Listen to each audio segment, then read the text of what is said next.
너는 그들로 이 일을 기억하게 하여 말다툼을 하지 말라고 하나님 앞에서 엄히 명하라. 이는 유익이 하나도 없고 도리어 듣는 자들을 망하게 함이라. 너는 진리의 말씀을 옳게 분별하며 부끄러울 것이 없는 일꾼으로 인정된 자로 자신을 하나님 앞에 드리기를 힘쓰라. 망령되고 헛된 말을 버리라. 그들은 경건하지 아니함에 점점 나아가나니 그들의 말은 악성 총향이 퍼져나감과 같은데 그 중에 후메네오와 빌레도가 있느니라. 진리에 관하여는 그들이 그릇되었도다. 부활이 이미 지나갔다 하므로 어떤 사람들의 믿음을 무너뜨리느니라. 그러나 하나님의 경관터는 섰으니 인침이 있어 일렀으되 주께서 자기 백성을 낳으신다 하며 또 주의 이름을 부르는 자마다 불의에서 떠날지어다 하였느니라. 큰 집에는 금그릇과 은그릇뿐 아니라 나무 그릇과 질그릇도 있어 귀하게 쓰는 것도 있고 천하게 쓰는 것도 있나니 그러므로 누구든지 이런 것에서 자기를 깨끗하게 하면 귀히 쓰는 그릇이 되어 거룩하고 주인의 쓰심에 합당하며 모든 선한 일에 준비함이 되리라. 또한 너는 청년의 정욕을 피하고 주를 깨끗한 마음으로 부르는 자들과 함께 의와 믿음과 사랑과 화평을 따르라. 어리석고 무식한 변론을 버리라. 이에서 다툼이 나는 줄 압니다. 주의 종은 마땅히 다투지 아니하고 모든 사람에 대하여 온유하며 가르치기를 잘하며 참으며 거역하는 자를 온유함으로 훈계할지니 혹 하나님이 그들에게 회개함을 주사 진리를 알게 하실까 하며 그들로 깨어 마귀의 올무에서 벗어나 하나님께 사로잡힌 바 되어 그 뜻을 따르게 하실까 함이라. 오늘 본문의 내용을 좀 살펴볼게요. 바울은요, 진리의 말씀을 분별하면서 부끄러울 것 없는 일꾼으로 하나님 앞에 자신을 드리라고 권면을 합니다.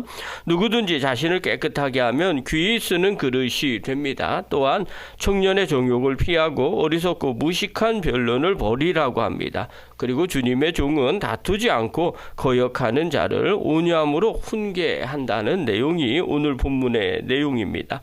오늘 이 본문을 통해서 전체를 좀 볼게요.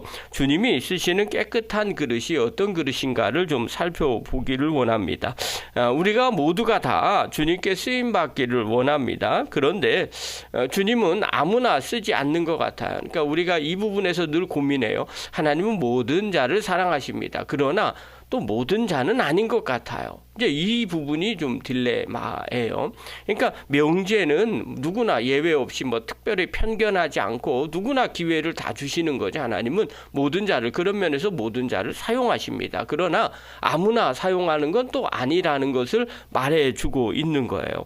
그래서 하나님은요, 우리가 세상에서 볼 때 세상의 기준으로 사용하지 않아요. 세상에 있는 능력을 중요하게 보는 것이 아니라 또 은사를 귀하게 보는 것이 아니에요. 오히려 하나님이 보시는 것들이 있어요.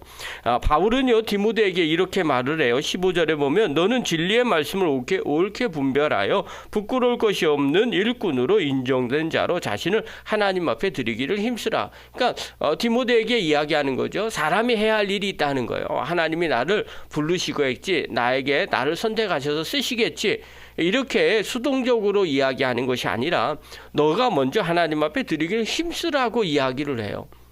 그러면 이제 사람들의 생각이 또 그런 말을 하는 거. 그러면 인간이 열심을 다 해서 뭔가를 이루는 것입니까? 또 이런 이야기를 하는 경우가 있어요. 근데 여기 내용은 그런 게 아니라 하나님이 우리에게 감동을 주겠지만 또 하나님 우리를 들어 사용하시겠지만 우리가 해야 할 일이 있다는 거예요. 우리는 항상 하나님 앞에 드리기를 힘쓰는 자가 돼야 된다는 거죠.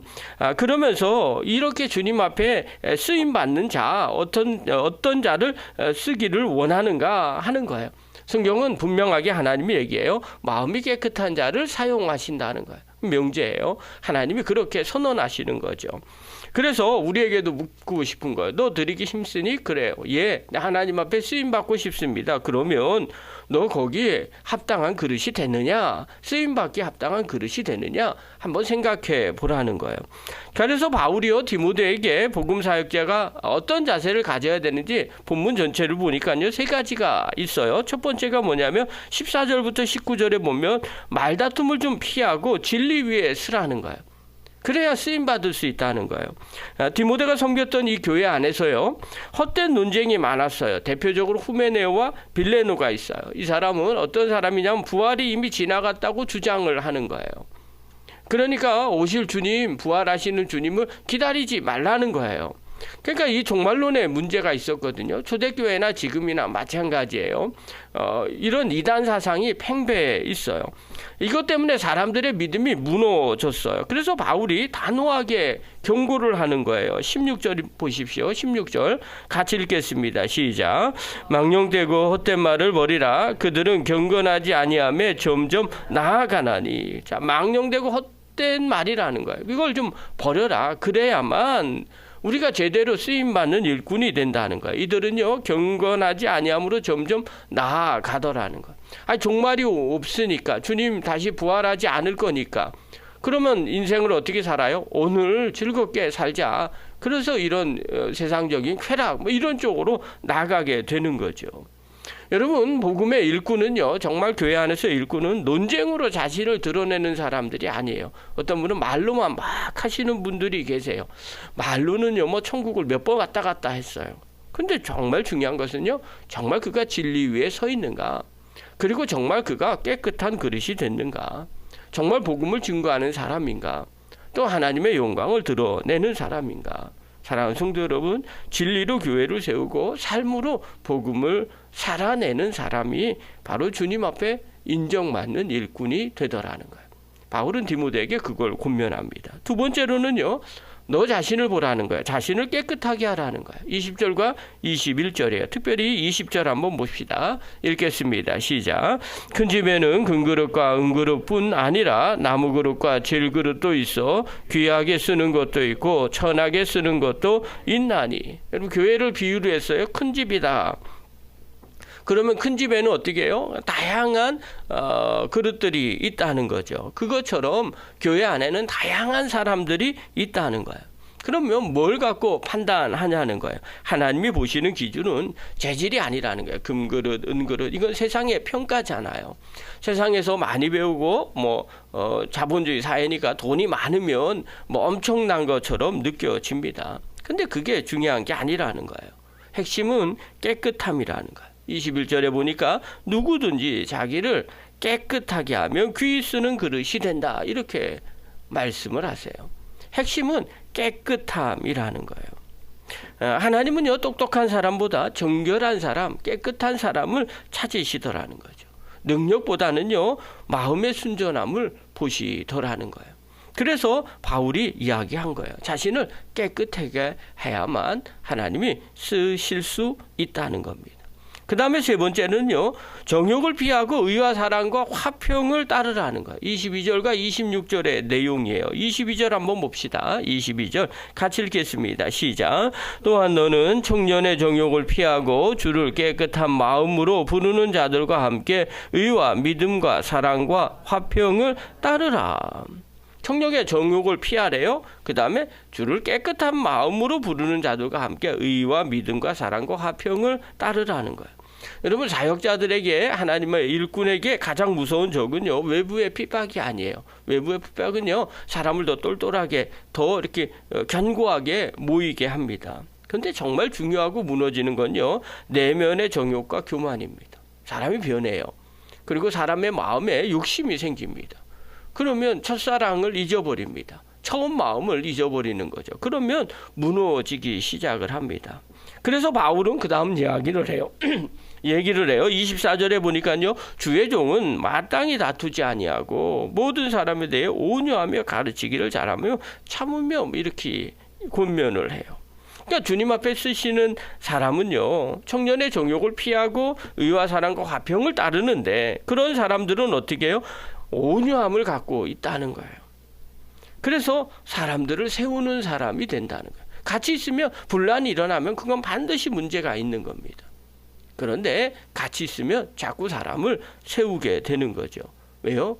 다투지 않으려고 하기 때문에. 그리고 인내하고 끝까지 사랑으로 품기 때문에 그렇습니다. 그런 사람이 바로 주님이 쓰시기에 합당한 깨끗한 그릇이 되더라는 거예요. 사랑하는 성도 여러분, 주님이 능력 있는 사람보다는 깨끗한 사람, 또 말 잘하는 사람보다는 온유한 사람을 사용을 하십니다. 성경에 보면요, 하나님 앞에 쓰임 받는 사람들, 또 하나님이 어떤 사람을 찾느냐? 당연해요. 마음이 깨끗한 사람을 찾는데요. 시편 24편 4절에 보면요, 그 손이 깨끗하며 마음이 청결하며 뜻을 허탄한 데 두지 아니하며 거짓 맹세하지 아니하는 자도다. 그렇게 얘기해요. 그러면서 이어서 얘기하기를 그는 여호와께 복을 받고 구원의 하나님께 의를 얻으리라. 이렇게 말해요.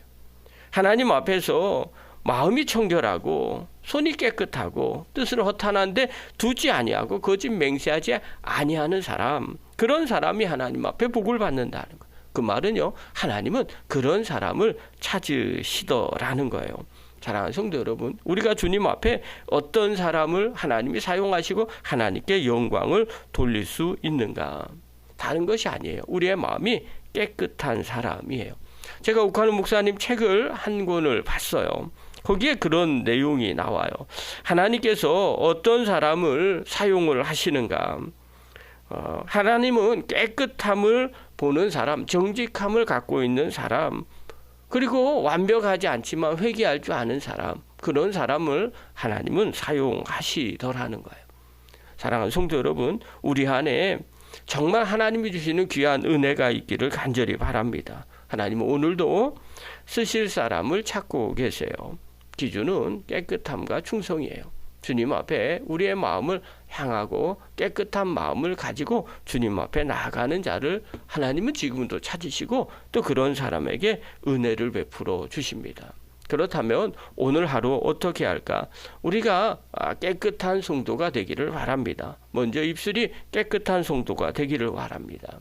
비난이나 논쟁을 하는 성도가 아니라 생명을 살리는 말을 하는 그런 성도, 그리고 입술이 깨끗한 성도가 되기를 바랍니다. 두 번째로 마음이 깨끗한 성도가 되기를 바랍니다. 비교하고 시기하고 또 욕심을 갖는 것이 아니라, 두 마음을 품는 것이 아니라 주님 앞에 순전함을 갖고 나아가는 성도가 되기를 바랍니다. 무엇보다도 삶이 깨끗해지기를 바랍니다. 인생을 살아갈 때 정직한 마음을 가지고 사시기를 바랍니다. 그런 사람을 통해서 하나님이 그런 사람을 사용하시고요, 또 그런 사람을 통해서 하나님이 하나님의 나라를 이루어 가십니다. 저와 여러분, 주님 앞에서 깨끗한 그릇이 돼서 주님 앞에 쓰임받는 믿음의 거룩한 종들 되기를 간절히 축원합니다.